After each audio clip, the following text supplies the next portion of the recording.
Selamat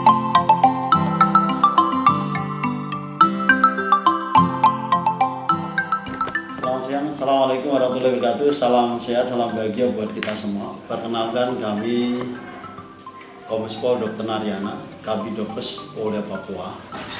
Pada kesempatan yang baik ini saya sampaikan, saat ini sedang pandemi COVID. Tidak salahnya saya sampaikan COVID itu apa sih? Itu suatu virus yang menyerang saluran pernapasan kita. Kemudian gejala yang sering timbul itu pertama karena misal demam, kemudian ada batuk, kemudian pilek, dan juga kadang diare, dan utamanya menyiksa kita adalah sesak napas. Kemudian dari situ bila mana dilakukan pemeriksaan lanjutan, itu misalkan dengan swab PCR, bisa dimungkinkan dengan hasil positif.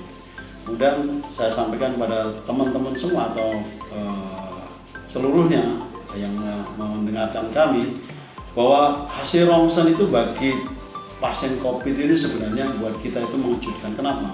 Paru-paru itu kelihatannya adalah warnanya putih, yang seharusnya itu hitam, kemudian di situ ada oksigen hitam, tapi karena COVID dia ada semacam cairan lendir yang kental, kemudian di rongsen akhirnya jadi putih. Sebenarnya bagi orang yang pernah COVID itu dia akan melihat itu takut sendiri.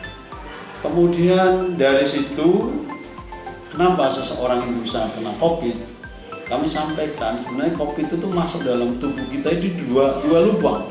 Satu lubang hidung atau lubang mulut yang kita kena percikan daripada bersin atau orang ngomong atau droplet istilah. Jadi salah satunya atau mungkin cara untuk pencegahan yang paling ideal adalah bagaimana virus COVID itu tidak masuk lewat hidung maupun lewat mulut. Ya caranya apa? Dengan menggunakan masker.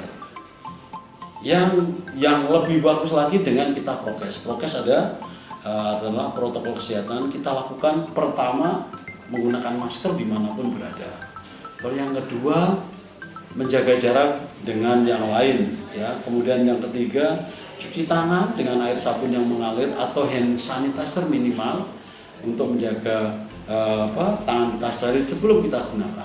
Kita menghindari kerumunan. Kalau ada kerumunan kita jangan ikut di dalamnya. Kita lebih baik menghindar. Ya, tidak berkelompok antri, itu harusnya kita ada jarak. Yang kelima adalah mengurangi mobilitas, atau kita tidak terlalu urgent, kita tidak perlu ke suatu tempat yang itu banyak orang, tidak. Jadi mengurangi aktivitas. Kemudian saya sampaikan pada seluruhnya bahwa prokes ini sesuatu yang sangat baik. Apa itu kalau kami istilah saya selaku dokter Polri, bahwa prokes ini suatu hal ibadah. Kenapa ibadah? Adalah menjaga kesehatan kita dan orang lain. Itu yang pertama. Yang kedua, suatu kewajiban kita sekarang untuk melaksanakan prokes. Kenapa? Kita sayang pada diri kita, sayang pada keluarga kita, sayang pada sesama. Kemudian yang suatu kebutuhan prokes itu kebutuhan.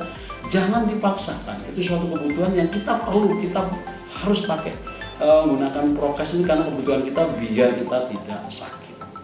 Kemudian saya sampaikan prokes ini juga suatu pejuang kemanusiaan. Saya bilang pejuang kemanusiaan apa? Seseorang, saya sampaikan virus ini masuk dalam tubuh seseorang yang mereka kuat, dia tidak ada gejala, namanya OTG, orang tanpa gejala. Namun yang paling ditakutkan adalah OTG yang dekat sama orang yang punya komorbid, yang akhirnya dia tidak kuat. Begitu tidak kuat, dia bergejala berat ke rumah sakit 1-2 hari, akhirnya mereka bisa tertolong dan tidak. Yang tidak tertolong itulah yang memang sudah berat. Prokes adalah suatu empati. Empati pada siapa? Tenaga nakes. Saya sampaikan pada seluruhnya bahwa saat ini sebenarnya tenaga kesehatan itu sudah capek. Namun karena panggilan hati, panggilan kemanusiaan untuk melayani, mereka dengan rela untuk melayani itu. Jadi tolong pada seluruhnya, suatu hal yang sangat-sangat yang sangat benar-benar jahat sekali kalau menyatakan bahwa ini suatu bisnis rumah sakit biar ada klaim.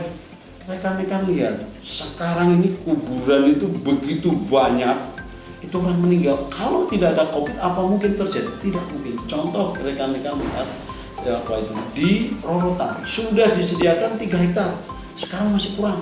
Dia akan lebar-lebar sampai 5 hektar. Sama di Papua ini, di Buber sudah sekian banyak dikubur sekian, itu kalau nggak COVID nggak terjadi. Jadi saya sangat setuju kalau rekan-rekan tidak percaya COVID, berhentilah sama teman-teman, tidak perlu memberikan provokator kepada orang lain bahwa ini nggak percaya, percaya, berhenti sama teman-teman yang tidak perlu dipublikasi lagi. Saya kira itu. Sekali lagi, prokes ataupun penanganan COVID ini adalah suatu kebersamaan kita. Penanganan harus kita lakukan bersama-sama oleh tenaga kesehatan, non kesehatan, TNI, polisi, harus bersama-sama mengatasi masalah ini.